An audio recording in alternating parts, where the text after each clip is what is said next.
नमस्कार, मैं हूं Gaurav Singh, M farm pharmaceutics. ठीक है, तो आज का हमारा टॉपिक है एब्जॉर्प्शन ऑफ ड्रग। ठीक है, आज हम डिस्कस करेंगे, छोटा सा टॉपिक है बहुत ही, एब्जॉर्प्शन ऑफ ड्रग। सब्जेक्ट है हमारा biopharmaceutics and pharmacokinetics. Biopharmaceutics and pharmacokinetics में हमारा जो हम टॉपिक डिस्कस करेंगे आज वो है आपका एब्जॉर्प्शन ऑफ ड्रग। तो बेसिकली एब्जॉर्प्शन ऑफ ड्रग है क्या? देखो, कोई भी डोजेज फॉर्म हुई, डोजेज फॉर्म यानी कि जो आपकी फॉर्मुलेशन है, ठीक है, जो भी फॉर्मुलेशन है, जो भी ड्रग है आपका, वो किस स्टेट में है, ठीक है, लिक्विड स्टेट में है, सॉलिड स्टेट में है, गैसियस फॉर्म में है, ठीक है, तो वो क्या हो गया, उसका डोजेज फॉर्म हो गया वो आपका। तो जो हमारी डोजेज फॉर्म होती है, ठीक है, जो भी ड्रग है हमारा, उसको हम जिस भी डोजेज फॉर्म में ले रहे हैं, ठीक है, लेने के बाद वो क्या होती है, कोई ना कोई रूट होगी, ठीक है, रूट यानी कोई ना कोई वे होगा, रास्ता होगा जिसके थ्रू हम उसको ले रहे हैं, और उस रूट के थ्रू लेने के बाद वो ड्रग क्या होती है या वो फॉर्मुलेशन क्या होती है, वो हमारा कहाँ जाती है, ठीक है, वो हमारा आपका सीधा कहाँ जाती है, वो आपका जाती है ब्लड सर्कुलेशन में, यानी कि हमारी सिस्टमिक सर्कुलेशन में। तो हम बात करते हैं किसकी, सॉलिड की। ठीक है,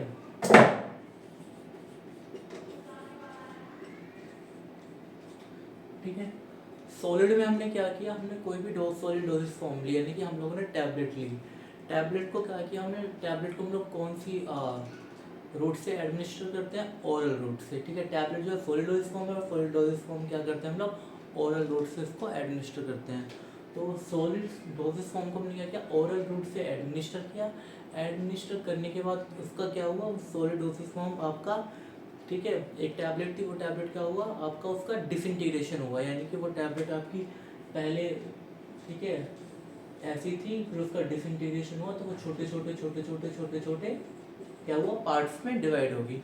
उसके बाद क्या होता है, डिसइंटीग्रेशन के बाद फिर हमारी नेक्स्ट स्टेज आती है डिसोल्यूशन। डिसोल्यूशन में क्या होता है, ये छोटे छोटे पार्ट्स हैं आपके, छोटे छोटे पार्ट्स में, ये पार्ट्स क्या होते हैं, फर्दर ये क्या होते हैं, जो हमारा स्टमक होता है, ठीक है, स्टमक के अंदर आपका जितना भी गैस्ट्रिक जूस होता है, या फिर स्टमक के अंदर जो भी हमारा फ्लूइड होता है, जिसको हम लोग बोलते हैं गैस्ट्रो इंटेस्टाइनल फ्लूइड। ठीक है, सॉलिड डोजेज फॉर्म थी, टैबलेट थी, टैबलेट को ओरल रूट से एडमिनिस्टर किया। एडमिनिस्टर करने के बाद उसका क्या हुआ, डिसइंटीग्रेशन हुआ स्टमक के अंदर। डिसइंटीग्रेशन होने के बाद क्या हुआ, उसका डिसोल्यूशन हुआ, यानी कि गैस्ट्रिक जूस में वो पूरी की पूरी टैबलेट थी, वो आपकी क्या होगी, सोलबलाइज होगी।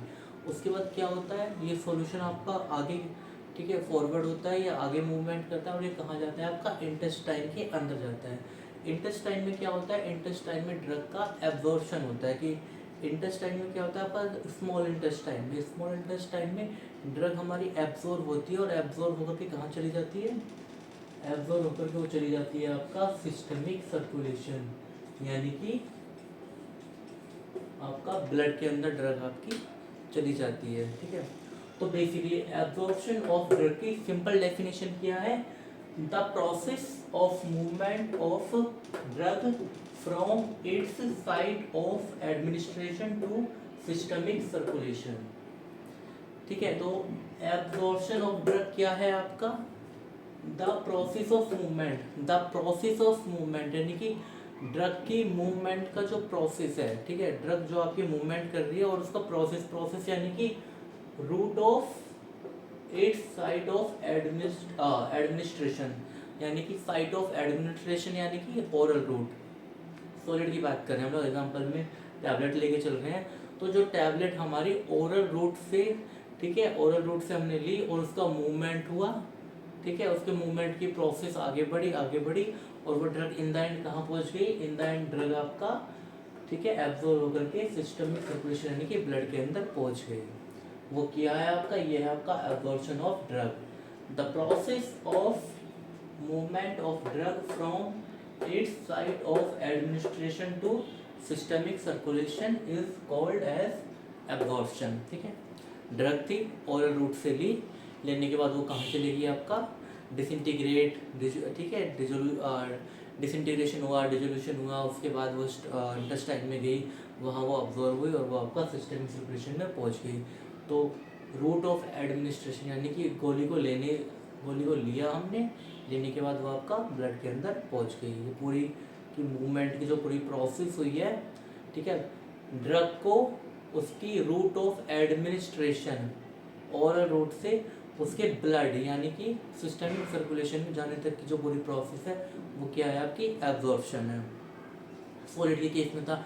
लिक्विड के केस में भी क्या होता है, लिक्विड में भी अगर हम लोग ओरल सस्पेंशन, ठीक है, ओरल सस्पेंशन हो गए, लिंटस हो गए हमारे, ठीक है, ओरल सॉल्यूशंस आते हैं, तो उसमें भी ये होगा रूट ऑफ एडमिनिस्ट्रेशन, यानी कि साइट ऑफ एडमिनिस्ट्रेशन क्या होगा, ओरल रूट होगी, ठीक है। अगर हम पेरेंटल की बात करें तो वहाँ क्या होता है, वहाँ आपका साइट ऑफ एडमिनिस्ट्रेशन यानी कि ड्रग को देने का, ठीक है, जरिया क्या है, साइट ऑफ एडमिनिस्ट्रेशन यानी कि ड्रग आपकी कहाँ दी जा रही है। तो पेरेंटल की बात करें तो ड्रग कहाँ दी जाती है, सीधा आपका वेन्स में दी जाती है, ठीक है, वेन्स में ड्रग दी और ठीक है, लेकिन वहाँ एब्जॉर्प्शन नहीं होगा, एब्जॉर्प्शन ऑफ ड्रग नहीं होता। अगर आप लोग क्या कर रहे हैं, हम लोग डायरेक्टली ब्लड के अंदर किसी ड्रग को दे रहे हैं तो वहाँ एब्जॉर्प्शन नहीं होता, ठीक है, क्योंकि एब्जॉर्प्शन कहाँ होता है, एब्जॉर्प्शन हमारा स्टमक के अंदर होता है, ठीक है। कुछ ड्रग्स का जो एब्जॉर्प्शन होता है वो आपका स्टमक के अंदर होता है, ठीक है। कुछ ड्रग्स क्या होती हैं वो इंटेस्टाइन के थ्रू एब्जॉर्ब होती हैं, ठीक है। लेकिन पेरेंटल के केस में क्या होता है, ड्रग एब्जॉर्ब नहीं होती, ड्रग को आपने सीधे ही ब्लड में दे दिया तो फिर एब्जॉर्ब होने की तो यहाँ पे वो स्टेप ही पूरा आपने स्किप कर दिया, ठीक है। तो उसके बाद हमारा सिंपल सा ग्राफ है। एक ग्राफ हम लोग क्या करते हैं, प्लॉट करते हैं। इस ग्राफ से हम लोग क्या समझ रहे हैं, the graph showing the importance of rate and extent of absorption in drug therapy, ठीक है। यानी कि जो भी ड्रग हम लोग ले रहे हैं और ड्रग लेने के बाद, ठीक है, वो ड्रग हमें क्या कर रही है, बेसिकली हमें थेरेपी दे रही है, हमें ठीक कर रही है, ठीक है। तो यहाँ पे क्या है, ग्राफ हमें इम्पोर्टेंस शो कर रहा है, ठीक है, इम्पोर्टेंस शो कर रहा है, रेट एंड एक्सटेंट, ठीक है। एक्सटेंट क्या होता है, अमाउंट, ठीक है, कि ड्रग का कितना अमाउंट कितने रेट के साथ, यानी कि कितनी जल्दी या धीरे से, ठीक है, ड्रग का कितना अमाउंट कितनी जल्दी या कितने धीरे हमारे इंटेस्टाइन से एब्जॉर्ब होकर के आपके ब्लड के अंदर पहुंच रहा है, ठीक है। ड्रग का कितना अमाउंट कितनी तेजी से या फिर कितनी धीरे आपके ब्लड के अंदर पहुंच रहा है, उसकी इम्पोर्टेंस बताता है, ठीक है। जैसे कि देखो दो ग्राफ यहाँ पे हमने प्लॉट किए हैं, एक ग्राफ ये रहा, ठीक है, और एक ग्राफ आपका ये रहा, ठीक है। नीचे है आपका टाइम, टाइम 0 से स्टार्ट होगा, 10 मिनट, 20 मिनट, 30 मिनट, 40 मिनट, ठीक है। नीचे आपका टाइम है, यहाँ है कंसंट्रेशन, प्लाज्मा ड्रग कंसंट्रेशन, यानी कि ब्लड के अंदर ड्रग की कितनी कंसंट्रेशन है, ठीक है। यानी कि कोई भी ड्रग हम लोग ले रहे हैं ओरल रूट से, तो वो क्या हो रहा है, बेसिकली हमारा एब्जॉर्ब होकर के वो कहाँ जा रही है, ब्लड के अंदर जा रही है, ठीक है। तो क्या हुआ, ड्रग थोड़ी थोड़ी एब्जॉर्ब होती रहेगी और क्या होगा, वो ब्लड के अंदर पहुँचती रहेगी, ठीक है। तो जब इनिशियल स्टेज में क्या होगा, ब्लड के अंदर कम ड्रग जाएगी और जैसे वो टाइम बढ़ता जाएगा तो ब्लड के अंदर ड्रग की कंसंट्रेशन भी बढ़ती जाएगी, ठीक है। ये उसी के हिसाब से है। मान लिया 0 पे तो 0 ही थी, 0 पे तो 0 ही रहेगी, उसके बाद 0.5 हो गई, फिर आपका कितना हो गया, 1 हो गई, फिर 1.5 हो गई, फिर 2 हो गई, फिर 2.5 हो गई, फिर 3 हो गई, ठीक है। ये है आपका mg पर ml, कि 1 ml ब्लड में इतने mg ड्रग आपकी प्रेजेंट होगी। अब क्या होता है, ड्रग हमारी क्या हुआ, इंटेस्टाइन से एब्जॉर्ब होनी स्टार्ट हुई। जैसे ही इंटेस्टाइन से ड्रग आपकी एब्जॉर्ब होनी स्टार्ट हुई तो क्या होगा, मान लिया अगर कोई ड्रग क्या हो रही है आपकी, स्लोली एब्जॉर्ब हो रही है, इंटेस्टाइन से ड्रग हमारी क्या हो रही है, स्लोली एब्जॉर्ब हो रही है। इंटेस्टाइन से क्या हुआ, ड्रग स्लोली एब्जॉर्ब होगी तो ब्लड के अंदर क्या होगा, ब्लड के अंदर भी उस ड्रग की कंसंट्रेशन क्या रहेगी, कम रहेगी, ठीक है। मान लिया 10 कोई ड्रग क्या हुआ, एब्जॉर्ब होनी स्टार्ट हुई तो ग्राफ 0 से चलेगा, ठीक है। अब क्या हुआ, 10 मिनट बाद हम लोग क्या करेंगे, 10 मिनट बाद हम लोग जो जिस पेशेंट को ड्रग दी है उस पेशेंट के ब्लड में से सैंपल कलेक्ट करेंगे, यानी कि उसका ब्लड सैंपल लेंगे। और ब्लड सैंपल लेने के बाद हमारे पास क्या होती है, डिफरेंट या हमारे पास वेरियस टाइप की क्या है, एनालिटिकल टेक्निक्स है, जिनके थ्रू हम लोग ये डिटरमाइन करते हैं कि पर ml ब्लड में कितना अमाउंट ड्रग का प्रेजेंट है। बेसिकली क्या देखते हैं कि पर ml ब्लड में आपकी कोई भी ड्रग है, ठीक है, उस ड्रग के जो केमिकल कंपाउंड्स होते हैं वो उसके अंदर डिटरमाइन किए जाते हैं कि इतने ml ब्लड में, ठीक है, ड्रग के कितने पार्टिकल्स आपके प्रेजेंट है। उसके लिए क्या हमारे पास डिफरेंट एनालिटिकल टेक्निक्स है, लाइक यूवी रेडिएशन है, ठीक है, IR रेडिएशन हो गया आपका, इंफ्रारेड रेडिएशन, ठीक है, and further more techniques we have, ठीक है, to determine the concentration of drug in blood. क्या हुआ, हम लोगों ने 10 मिनट बाद पेशेंट का ब्लड सैंपल लिया और 10 मिनट बाद हम लोगों ने चेक किया कि उसके ब्लड में ड्रग का कितना अमाउंट प्रेजेंट है, यानी कि पर ml ब्लड में कितनी ड्रग आपकी प्रेजेंट है। तो 10 मिनट बाद हम लोगों ने चेक किया तो हम लोगों ने पाया कि उसके पर ml ब्लड में 0.3 ml ड्रग, उसके ब्लड में 0.3 mg ड्रग प्रेजेंट है, ठीक है। तो 10 मिनट बाद, ठीक है, यहाँ थोड़ा सिंप्लीफाई करते हैं इसको। ये देखिए ग्राफ है ये वाला, ठीक है, 0 था 10 मिनट बाद। 10 मिनट बाद हम लोगों ने क्या किया, 10 मिनट बाद हम लोगों ने सैंपल लिया। सैंपल लेने के बाद हम लोगों ने उसमें डिफरेंट एनालिटिकल टेक्निक से पता लगाया कि पर ml ब्लड में कितनी ड्रग प्रेजेंट है। हमें पता लगा कि 10 मिनट बाद जो हमने सैंपल लिया है उसमें हमने देखा कि आपका 1 ml ब्लड में 0.3 mg प्रेजेंट है, ठीक है। 0.5 हमारा यहाँ है, हमने कितना पाया कि 10 मिनट बाद कितनी है, 0.3, तो 0.3 यहाँ होगा, ठीक है। ये तो 0.2 हो जाएगा, ये 0.1, ठीक है, ये 0.4। अगर यहाँ देखें 0.5 यहाँ, इसको थोड़ा और डिटेलिंग से देखें तो इस तरीके से कुछ होगा, ठीक है। हम लोगों ने 10 मिनट बाद पाया कि वो कितना है, 0.3 है। तो 10 मिनट बाद क्या होगा, 10 मिनट बाद हम लोग क्या करेंगे, 10 मिनट बाद सैंपल लिया, अब 0.3 आई कंसंट्रेशन, ठीक है, 0.3 मिलीग्राम पर ml। तो 0.3 आपका कहाँ है, 0.3 हमारा ये रहा, ठीक है, 0.3। तो हम क्या करेंगे, 0.3 के बिल्कुल सीधे सीधे चलेंगे और जहाँ 10 लिखा हुआ है उसके ऊपर क्या लगा देंगे, डॉट लगा देंगे। 10 मिनट बाद सैंपल लिया है तो 10 के ऊपर डॉट आएगा, ठीक है। और यहाँ से कितनी दूरी पे डॉट आएगा, जितनी दूरी पे आपका, ठीक है, या जितने डिस्टेंस पे हमारा क्या है, 0.3 mg आपका यहाँ पे लिखा हुआ है, ठीक है। 0.3 mg यहाँ है, 10 मिनट बाद सैंपल लिया तो ऐसा कुछ आ जाएगा, ठीक है। इसको हम लोग, ठीक है, इसको हम लोग ऐसे देखते हैं, यहाँ लिया ना, तो क्या करेंगे, यहाँ से ग्राफ गया यहाँ पे 10 मिनट बाद, ठीक है, 10 मिनट बाद जो ग्राफ आया वो ये है, ठीक है। फिर हम लोग क्या करेंगे, फिर फर्दर नेक्स्ट 10 मिनट और वेट करेंगे, उसके बाद फिर हम लोग फिर सैंपल लेंगे। उसके बाद हम लोगों ने सैंपल लिया, मान लिया, ठीक है। उसके बाद कंसंट्रेशन मान लिया आ गई आपकी कितनी, 0.8 आ गई। तो 20 मिनट बाद लिया, 0.8 आई है, तो यहाँ से यहाँ आएगा आपको, क्योंकि 20 मिनट बाद सैंपल लिया है तो डॉट यहाँ लगेगा 0.8 के सामने और 20 के ऊपर, ठीक है।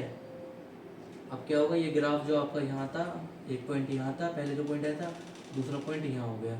ऐसे क्या होगा, ये क्या है, ये हम लोग देख रहे हैं कि ड्रग जब हमारी स्लोली एब्जॉर्ब हो रही है, जब स्लोली एब्जॉर्ब हो रही है तो क्या होगा, स्लोली वो ऊपर गई, ठीक है। तो वो क्या होगा, वो रैपिडली नहीं बढ़ पा रही है, वो धीरे धीरे बढ़ रही है, ठीक है। फिर पॉइंट यहाँ आ गया, यहाँ आ गया। इतनी देर में क्या होने लगता है, इतनी देर में तो ड्रग का एलिमिनेशन भी आपका स्टार्ट होने लगता है, तो ड्रग वापस से फर्दर नीचे आ जाती है। ब्लड के अंदर उसकी कंसंट्रेशन क्या होती है, कम होने लगती है, क्योंकि ड्रग का एलिमिनेशन होने लगता है। हमारी जो ड्रग होती है वो क्या होती है, बॉडी से बाहर एक्सक्रीट आउट होने लगती है। ये हो गया। अब हम देखते हैं जब ड्रग हमारी रैपिडली एब्जॉर्ब हो रही है, जब ड्रग रैपिडली एब्जॉर्ब होगी तो क्या होगा, मान लिया 5 मिनट बाद इतना आया तो 10 मिनट बाद इतना आएगा, 20 मिनट बाद इतना आएगा, 30 मिनट बाद इतना आएगा, ठीक है। उसके बाद ड्रग का एलिमिनेशन स्टार्ट हो जाता है, ठीक है। 2 ग्राफ आ गए, ये किस में है, जब ड्रग, ठीक है, स्लोली एब्जॉर्ब हुई। ये ग्राफ किस में है, जब ड्रग आपका रैपिडली इंटेस्टाइन से एब्जॉर्ब हुई, ठीक है। उस केस में क्या होगा, उस केस में ये जो ग्राफ आपका ऊपर जा रहा है, इससे पता लग रहा है कि क्या हो रहा है, यहाँ क्या है, आपकी कंसंट्रेशन है ब्लड के अंदर, ड्रग की कंसंट्रेशन। ग्राफ ज़्यादा ऊपर जा रहा है, यानी कि ब्लड के अंदर ड्रग की कंसंट्रेशन बढ़ रही है, क्योंकि ड्रग आपका रैपिडली अब्जॉर्ब होकर के ब्लड के अंदर जा रही है। स्लो में क्या हो रहा है, आपका जो ग्राफ आपका छोटा है, इसके अंदर ड्रग रैपिड स्लोली जा रही है, तो ब्लड के अंदर ड्रग की कंसंट्रेशन नहीं इंक्रीज हो पा रही है, ठीक है। उसके बाद हमारे पास क्या है, बीच में एक लाइन है, ठीक है। ये लाइन क्या रिप्रेजेंट कर रही है, ये लाइन रिप्रेजेंट कर रही है आपका minimum effective concentration. Minimum effective concentration की विंडो है ये। इसका मतलब है जब तक ड्रग का, ठीक है, जब तक ये ग्राफ आपका, ठीक है, ये जो ग्राफ जा रहा है, जब तक ये ग्राफ आपका इस विंडो को क्रॉस नहीं करेगा, ठीक है, इस लाइन को क्रॉस नहीं करेगा, तब तक क्या होगा, तब तक आपका तब तक आपका therapeutic failure of A slowly absorb drug, यानी कि ये क्या होगा, थेरेप्यूटिक फेलियर होगा। जब तक कोई भी ड्रग की कंसंट्रेशन ब्लड में इतनी नहीं हो पाती है कि वो इस वाली विंडो को क्रॉस कर सके, अगर वो, ठीक है, तो वो क्या होगा, ड्रग हमारी थेरेप्यूटिक एक्शन नहीं देगी। जिस चीज़ के लिए हम लोग ड्रग ले रहे हैं, ड्रग उस डिजीज़ को, ठीक है, या फिर उस डिजीज़ के जो भी सिम्टम्स हैं उनको वो क्योर नहीं करेगी, जब तक ग्राफ आपका इस मिनिमम इफेक्टिव कंसंट्रेशन वाली विंडो को क्रॉस नहीं करता है। स्लोली एब्जॉर्ब ड्रग जो थी, जो स्लोली एब्जॉर्ब ड्रग थी, वो इस विंडो को क्रॉस नहीं कर पाई, वो इस विंडो से नीचे ही रह गई। तो इसका मतलब क्या है, ये थेरेप्यूटिक फेलियर हो गया, ठीक है। कभी कभी क्या होता है, हम लोग क्या करते हैं, डोज स्किप कर देते हैं। मान लिया एक डोज हमें सुबह लेनी है, एक दोपहर लेनी है, एक शाम को लेनी है, ठीक है, तो थ्राइस अ डे हो गया, ठीक है, थ्राइस अ डे आपको कोई डोज लेनी है, तो हम लोगों ने क्या किया, मॉर्निंग की डोज को हम लोगों ने एडमिनिस्टर किया, ठीक है, बट हम लोगों ने क्या कर दिया, डोज स्किपिंग कर दी, ठीक है, हम लोगों ने आफ्टरनून की डोज को नहीं लिया। तो क्या हुआ, हम लोगों ने सुबह डोज ली तो ग्राफ ऊपर बढ़ा। ग्राफ ऊपर बढ़ने का मतलब क्या है, ब्लड के अंदर ड्रग की कंसंट्रेशन बढ़ी। लेकिन फिर आप लोगों ने क्या किया, इवनिंग की डोज को लिया ही नहीं, इवनिंग की डोज को नहीं लिया, तो ये ग्राफ क्या होगा, नीचे जाएगा। फिर आपने इवनिंग की डोज ली तो ये ग्राफ फिर ऊपर उठा। फिर आपने फिर डोज स्किप करी तो फिर नीचे गया। तो ये क्या हुआ, ड्रग आपकी, ठीक है, मिनिमम इफेक्टिव कंसंट्रेशन से नीचे ही मूवमेंट करती रही, यानी कि ब्लड के अंदर उसकी कंसंट्रेशन ड्रग की बढ़ ही नहीं पाई। क्यों नहीं बढ़ पाई, क्योंकि हम लोगों ने डोज स्किप करते रहे। अगर यहाँ हम यहाँ क्या करते, यहाँ इवनिंग वाली डोज को स्किप ना करते, तो ये जो ग्राफ हमारा नीचे स्लोप आया है हमारा, ये क्या होता है, ये आपका ऊपर ही जाता। रैपिडली ड्रग अब्जॉर्ब हुई तो उसने क्या किया, ब्लड के अंदर ड्रग की कंसंट्रेशन उतनी पहुंच गई कि वो ड्रग आपकी मिनिमम इफेक्टिव कंसंट्रेशन से ऊपर निकल गई, और अब वो क्या करेगी, वो थेरेप्यूटिक इफेक्ट देगी ही देगी, ठीक है। उसके बाद हमारा क्या आता है, टॉक्सिक लेवल भी आता है, ठीक है। टॉक्सिक लेवल में क्या होता है, आपका ड्रग की विंडो होती है, ठीक है, मिनिमम इफेक्टिव कंसंट्रेशन, और एक होती है आपकी मिनिमम सेफ कंसंट्रेशन, ठीक है। एमएससी क्या है, मिनिमम सेफ कंसंट्रेशन। अगर ड्रग आपकी मिनिमम इफेक्टिव कंसंट्रेशन और मैक्सिमम सेफ कंसंट्रेशन के बीच में है, यानी कि जो ग्राफ है आपका, ये अगर इन दोनों के बीच में है, तो इसका मतलब ड्रग आपको थेरेप्यूटिक इफेक्ट देगी। लेकिन जैसे ही ड्रग की कंसंट्रेशन ब्लड के अंदर, ठीक है, इस वाली विंडो को क्रॉस कर जाती है, तो ड्रग क्या हो जाती है, आपका टॉक्सिक हो जाती है। ड्रग क्या हो जाती है, ठीक है, ये खतरनाक वाला साइड, ड्रग आपके क्या हो जाती है, वो ड्रग हमारी टॉक्सिक हो जाती है, ठीक है। तो ये ग्राफ की इंपॉर्टेंस है, ग्राफ हमें यही बता रहा है कि ड्रग का रेट और एक्सटेंट, यानी कि अमाउंट, ड्रग का रेट एंड एक्सटेंट, ठीक है, कि ड्रग का रेट एंड एक्सटेंट, कि ड्रग किस रेट के साथ एब्जॉर्ब हो रही है, और ड्रग का कितना अमाउंट एब्जॉर्ब हो रहा है, किस रेट के साथ एब्जॉर्ब हो रही है, यानी कि स्पीड, किस स्पीड के साथ एब्जॉर्ब हो रही है, और कितना अमाउंट उसका एब्जॉर्ब हो रहा है, ठीक है। तो ये आपका शो करता है कि ड्रग आपका जो एब्जॉर्प्शन है आपका, ठीक है, वो आपका, ठीक है, आपको थेरेप्यूटिक एक्टिविटी देगा या नहीं देगा, ठीक है। अगर यानी कि ड्रग आपकी किस रेट के साथ एब्जॉर्ब हो रही है और कितना अमाउंट उसका एब्जॉर्ब हो रहा है, ठीक है, ये ड्रग की थेरेप्यूटिक एफिकेसी पे, ठीक है, डायरेक्टली क्या करता है, डिपेंड होता है। अगर ड्रग स्लोली आपकी होती है, ठीक है, यानी कि वैसे तो हमारी क्या होती है, कंट्रोल रिलीफ ड्रग होती है, सस्टेन रिलीफ ड्रग भी होती है, जो क्या होती है, धीरे धीरे ड्रग को रिलीज करती रहती है, और धीरे धीरे ड्रग आपकी एब्जॉर्ब होती रहती है। वो केस अलग है, वो बाद में डिस्कस करेंगे। अभी के लिए इतना ही, ठीक है, और I think this is sufficient for today class, ठीक है। नेक्स्ट हम लोग डिस्कस करेंगे आपका मैकेनिज्म ऑफ ड्रग एब्जॉर्प्शन, या फिर various mechanism of drug absorption in body, ठीक है, इन ह्यूमन बॉडी। तब तक के लिए बायोफार्मास्यूटिक्स को पढ़ते रहिए।